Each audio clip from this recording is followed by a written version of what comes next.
GST प्रणालीविषयी सर्वसामान्य नागरिक, व्यापारी, उद्योजक यांना मार्गदर्शन व्हावं यासाठी दूरदर्शननं प्रत्येक वेळी तज्ज्ञांच्या प्रबोधनात्मक मुलाखती बातमीपत्रातून प्रसारित केल्या। या अनुषंगानं गृहिणी, कुटुंब यांना या नव्या कर प्रणालीची माहिती व्हावी यासाठी जीएसटीचे अभ्यासक आणि सनदी लेखापाल आदित्य सुरते आज आपल्या स्टुडिओत आले आहेत। आदित्यजी, 9:30च्या बातमीपत्रात आपलं मनपूर्वक स्वागत। नमस्कार। आज रात्री 12 वाजता भारत एका ऐतिहासिक क्षणांचा आपण साक्षीदार होणार आहोत। स्वातंत्र्य प्राप्तीनंतर इतकी मोठी घटना आणि सुद्धा देशाच्या अर्थव्यवस्थेवर प्रभावी परिणाम करणारी आणि कररचनेत एवढी सुसूत्रता आणणारी अशी मोठी घटना आज होती। आपण सगळेच साक्षीदार आहोत। आमच्या बातमीपत्रात आम्ही गेले काही दिवस जीएसटी बद्दल आम्ही अशी माहिती देतो, अनेक तज्ज्ञांना आम्ही बोलवतोय। आज आपण जे म्हणतो की गृहिणी आणि कुटुंब किंवा एक कुटुंबाची जी फायनान्स मिनिस्टर म्हणतात ती गृहिणी असते, गृहिणीसाठी आणि कुटुंबासाठी ही कर प्रणाली काय आहे आणि कशा प्रकारे याच्याकडे पाहायला हवं? सर्वप्रथम आपण जर लक्षात घेतलं तर हा वस्तू आणि सेवा कर आणण्यामागचं उद्दिष्ट आपण पाहिलं तर त्याचं एक प्रमुख उद्दिष्ट असं आहे की सामान्य ग्राहकाला आजवर जो काही अप्रत्यक्ष करांचा बोजा आपल्याला जो घ्यावा लागतोय तो कमी व्हावा आणि एकंदर वस्तूंच्या किमती लॉंग टर्म मध्ये कमी व्हाव्या हा त्याचा एक प्रमुख उद्देश आहे। बरोबर। ईज ऑफ डुईंग बिझनेस आणि बाकीच्या ज्या सगळ्या गोष्टी आहेत त्या कितपत सफल होतात हे आपण काही काळात बघणार आहोत। बरोबर। पण लॉंग टर्म मध्ये सर्व अंतिम ग्राहकांना, ज्यांना मी एंड कन्झ्युमर म्हणतो, त्यांना सगळ्यांना याचा फायदा होईल अशी अपेक्षा नक्कीच आहे। आदित्यजी, मला वाटतं अनेक मोठे उद्दिष्ट याच्यात की एक तर भ्रष्टाचाराला आळा, काळ्या पैशाला आळा, अशा बऱ्याच त्याच्यात त्यांनी जे फायदे जे जीएसटीचे आहेत आपण म्हटलंय। पण ज्या एका कुटुंबाचा विचार होतो, मी आज जरी बघाल तरी गेले काही दिवस इलेक्ट्रॉनिक वस्तूंच्या याच्यावर सेल लावला तर की त्या दुकानदारांनी मोठमोठे जे सेल्स असतील त्यांनी हे लावलं की त्यामुळे अनेक गर्दी जमली, तिकडे बऱ्याच वस्तू स्वस्तात मिळाल्या। आज अनेक महिला ब्युटी पार्लरकडे गेले होत्या कारण त्यांनाही 15% सवलत। अशा प्रकारचं म्हणजे ह्या अतिशय घराची, प्रत्येक घराशी जिव्हाळ्याचा किंवा अगदी जोडणारा असं हे आहे।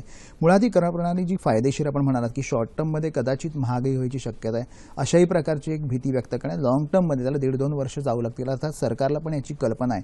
कर प्रणाली जी आहे कुटुंबासाठी फायदेशीर कशी त्यांना आहे आणि त्याचं आत्तापर्यंत कसं समजून घ्यायला हवं असं वाटतं? बरं, सर्वप्रथम आपण हे समजून घ्यायला हवं की सरकारने हे जेव्हा रेट्स ठरवलेले आहेत तेव्हा त्यातल्या मॅक्सिमम गोष्टींचे रेट्स जे आहेत ते आत्ता इफेक्टिव्ह रेट ऑफ टॅक्स काय होत होतं की प्रत्येक राज्य हे स्वतःचा एक कर लावायचं, त्याचबरोबर निर्मितीवर एक कर लागायचा आणि विक्रीवर एक वेगळा कर लागायचा, त्याचबरोबर एक एंट्री टॅक्स पण आपल्याकडे होता। तर हे सगळे टॅक्सेस जाऊन आता जेव्हा आपल्याकडे एकच जीएसटी येणार आहे तर त्याचा इफेक्टिव्ह रेट ऑफ टॅक्स जो आहे तो आतापर्यंत असलेल्या सगळ्या कमॉडिटीजचा तोच ठेवण्यात आला आहे किंवा कमी करण्यात आला आहे। बरोबर।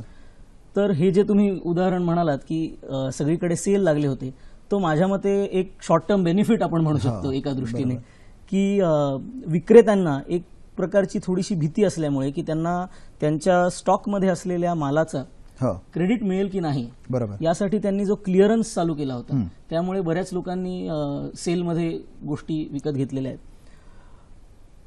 बेनिफिट किंवा एखाद्या कुटुंबाला होणारा फायदा जर तुम्ही बघायला गेलात तर त्यात मी असं सांगू इच्छितो की आजवर आपण जे इनडायरेक्टली एक्साइज ड्युटी आणि बाकीचे टॅक्सेस जे आपण भरतो ते सगळे आता जाऊन त्यात एक पारदर्शकता येणार आहे। त्याचबरोबर मी आता पहिल्यांदा म्हणालो तसं की लॉंग टर्म बेनिफिट म्हणजे शॉर्ट टर्म मध्ये जोपर्यंत सगळ्या धंद्यांना त्याचा ते अवगत होत नाहीत या नवीन कायद्याला आणि जोपर्यंत सगळे बेनिफिट्स पास व्हायला सुरुवात होत नाही तोपर्यंत सुरुवातीला थोडंसं डिस्रप्शन अपेक्षित आहे। बरोबर। पण एक लॉंग टर्म मध्ये याचा फायदा सर्व कुटुंबांना होणार याबद्दल काही डाऊट असायला काही प्रश्न? आधी तर प्रत्येक कुटुंबाचं एक बजेट असतं की त्यांनी एक आपली इंडिया स्टोरी एक consumption based story, domestic consumption आपलं हे सगळ्यात प्रभावी आहे। कुठेही आपल्या निर्यातीवर तेवढं अवलंबून राहायला लागत नाही, इतकं कन्झम्पशन आपलंही होतंय। जे हे कन्झम्पशनचं जे डिसिजन असते ते कदाचित याच्यामुळे थोडे लांबणीवर जायची शक्यता वाटते की समजा घर घ्यायचं असेल, घराबद्दल मी नंतर विचारणारच आहे, इतर काही गोष्टींची खरेदी असेल तर यामुळे ते थोडं डिसिजन पोस्टपोन होतं आणि त्याचा थोडा अर्थव्यवस्थेवर परिणाम आहे। दुसरी गोष्ट म्हणजे एमआरपी बद्दल अजूनही संभ्रम आहे की एमआरपी काय असणार आहे, की आत्ता आजपर्यंत हा एमआरपी हा होता अशा वस्तूंचा, उद्यापासूनचं नवीन हे होत असेल, हा ट्रेडर्सच्या मनात सुद्धा गोंधळ आहे, काय सांगाल त्याच्या? सर्वात प्रथम जो तुम्ही प्रश्न विचारलाय तो कन्झम्पशनच्या बाबतीत, तर मी आत्ताच म्हणालो त्याप्रमाणे शॉर्ट टर्ममध्ये कन्झम्पशन थोडंसं हॅम्पर होणं किंवा त्याचा थोडासा कमी होणं हो. हे GSTमध्ये तज्ज्ञांना अपेक्षित आहे. हो. त्याचं प्रमुख कारण असं की कुठल्या गोष्टींच्या किमती वाढत आहेत, कुठल्या गोष्टींच्या किमती कमी होत आहेत, हे जोपर्यंत आपल्याला लक्षात येत नाही तोपर्यंत एकंदरच गृहिणी ज्या आपण म्हणालात तसं अर्थमंत्री असतात प्रत्येक घराच्या आणि जे बजेट ठरवलेलं असतं त्या बजेटमध्ये गोष्टी बसतायत की नाही हे समजेपर्यंत थोडंसं कन्झम्पशन काही गोष्टींचं ज्या बरोबर. गोष्टी अगदीच गरजेच्या नाही आहेत बरोबर. त्यांचं डिले होणं स्वाभाविकही आहे. दुसरा प्रश्न तुम्ही जो रिअल इस्टेटचा विचारला की घर ती एक समजूत आहे की घराच्या किमती वाढतील का, कारण आता रिअल इस्टेट बाबतचा संभ्रम आहे की रेराचं पण आपण बघतोय आलेले नवीन कर प्रणाली याच्यामध्ये घराच्या किमती वाढण्याची शक्यता आहे, कारण त्याच्यावर परत बँका काही अवलंबून असतात ज्या गृहकर्ज देण्यासाठीच त्यांचं बँकांची निर्मिती आहे. हे सगळी एक साखळी आहे. बरोबर. यामध्ये आत्ताच्या या घडीला सुद्धा रिअल इस्टेट GSTमध्ये झालंय काय, पहिले म्हणजे की GSTचे फायदेही बरीच आहेत, पण त्याचबरोबर हा कायदा आपल्याला अपेक्षित होता, रादर मी म्हणेन की भारतीयांच्या स्पीड जो आपला असतो तो एरवीचा अपेक्षित होता त्यापेक्षा बऱ्याच फास्ट गव्हर्नमेंटनी काम करून हा कायदा आणलेला आहे. तर त्यामध्ये असं झालंय की अजूनही ॲडजस्टमेंट्स म्हणजे जर तुम्ही बघितलं तर 22 जूनला काही प्रोव्हिजन्स या कायद्याच्या लागू झालेल्या आहेत आणि तेव्हापासून ते आजच्या तारखेपर्यंत 17 रेट्सची नोटिफिकेशन झालेली आहेत आणि 11 सेंट्रल टॅक्सची नोटिफिकेशन ऑलरेडी आलेली आहेत. त्यामुळे क्लॅरिफिकेशन बऱ्याच गोष्टींचं अपेक्षित आहे. हाऊसहोल्ड गुड्स म्हणजे किंवा आम्ही जे आपण फ्लॅट्स जे म्हणतोय त्याच्याबद्दल थोडंसं आहे की आतापर्यंत 1% महाराष्ट्रात कॉम्पोजिशनचा वॅट होता आणि 4.5% सर्व्हिस टॅक्स, असं 5.5% टॅक्स आपण भरत होतो. आता असं झालं त्यांनी पहिले सांगितलं की 12% including the value of land आणि मी जे काय ऐकतोय त्यानुसार रिसेंटली परत आता 18%ची चर्चा सुरू झालेली आहे. त्यामध्ये माननीय वित्तमंत्र्यांनी हे ऑलरेडी सांगितलेलं आहे की बिल्डर्सना जो काही आतापर्यंत इनपुट क्रेडिट मिळत नव्हतं ते कॉम्पोजिशन किंवा ज्याला सरमिसळ योजना म्हटली जाते त्यात ते असल्यामुळे ते त्यांना आता क्रेडिट मिळणार आहे. त्यामुळे हा बेनिफिट पास ऑन केलं जाणं हे अपेक्षित आहे. ते जर झालं तर त्या सगळ्या घरांच्या किमती वाढू नयेत ही अपेक्षा आहे, पण आत्ताच्या घडीला असं दिसतंय की हे कदाचित वाढू शकतात. बरोबर आहे.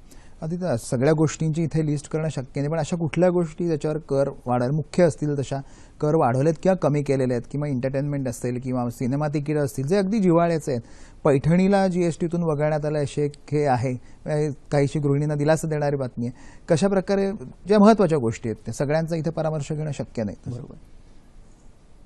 काही कमॉडिटीज सांगायच्या झाल्या तर आपल्या त्यांचं बेसिक उद्दिष्ट जे होतं रेट्स फायनल करताना ते असं होतं की ज्या काही दैनंदिन जीवनात लागणाऱ्या गोष्टी आहेत किंवा दूध किंवा धान्य, फळं, भाज्या ह्या सगळ्या अजूनही एक्झम्प्ट आहेत. थोडंसं चिंताजनक बाब यात अशी आहे की आजवर आपण जे काही धान्य घ्यायचो ते सगळं टॅक्स फ्री होतं. आता त्यांनी एक अशी प्रोव्हिजन ह्याच्यात आणलेली आहे की पॅक्ड फूड म्हणजे put in a unit container and sold under a brand name, जे काही ब्रँडेड रेडी टू ईट किंवा कुठलंही धान्य सुद्धा जे एका पिशवीत घालून त्याला एक ब्रँड नेम दिलं जातं त्याच्यावर 5% कायदा बसणार आहे. तुम्ही गृहिणींबद्दल बोलत असाल तर आजची गृहिणी ही एक काम करून तिचं घर सांभाळणारी आहे. त्यामुळे आणि आजच्या घडीला हे आपलं फूड सेफ्टी स्टँडर्ड जे आहे त्यांचं सुद्धा असं म्हणणं आहे की तुम्ही हे ब्रँडच्या अंडर विकणं हे एक प्रकारचं मॅन्डेटरी झालेलं आहे. तर या सगळ्या गोष्टींमध्ये हा 0% टॅक्स ऑन लूज सिरियल्स किंवा आम्ही ज्याला म्हणतो आपण धान्य मोकळं विकलं तर, आणि जर तुम्ही पॅक करून ब्रँड असं विकलं तर त्यावर 5% याचा थोडासा एक फटका बसू शकतो. त्याचबरोबर उदबत्तीवर आपण आतापर्यंत 0% टॅक्स होता, आता त्याच्यावर 5% बसणार आहे. पण मी म्हटलं त्याचप्रमाणे की एक्साईज ड्युटी आणि इतर सगळे टॅक्सेस त्यात ऍड केले जात आहेत. चहा, कॉफी या सगळ्या गोष्टींवरती टॅक्स बसणार आहे 5%. सिनेमा तिकीटं असं म्हटलं जातंय की सिनेमा तिकीटं आत्ता त्यांनी असं GSTत सांगितलंय 100 रुपयाच्या खाली सिंगल स्क्रीनचे जे काही सिनेमा तिकीटं असतील त्याच्यावर टॅक्स बसणार नाही. पण त्याच्यावरची जी आहे त्याच्यावरती त्यांनी टॅक्स वाढवलेला वाढवलेला आहे. आहे. पण त्याचबरोबर आपण हे असं त्याच्यात लक्षात ठेवलं पाहिजे की प्रत्येक स्टेट हे एंटरटेनमेंट टॅक्स 10% ते 30%च्या रेंजमध्ये आज सिनेमा तिकिटांवर लावतंय. तर तो टॅक्सही त्याच्यात सबस्यूम झाल्यामुळे त्याच्यामुळे त्याचे सिनेमा तिकीटं कदाचित तिकीटं कमीही होऊ शकतात. त्याचबरोबर रेस्टॉरंट्सचं जे आहे हो, त्याच्यात त्यांनी आता भाग पाडलेले आहेत ज्यांचं पंचतारांकित एसी नॉन एसी बरेच बरोबर.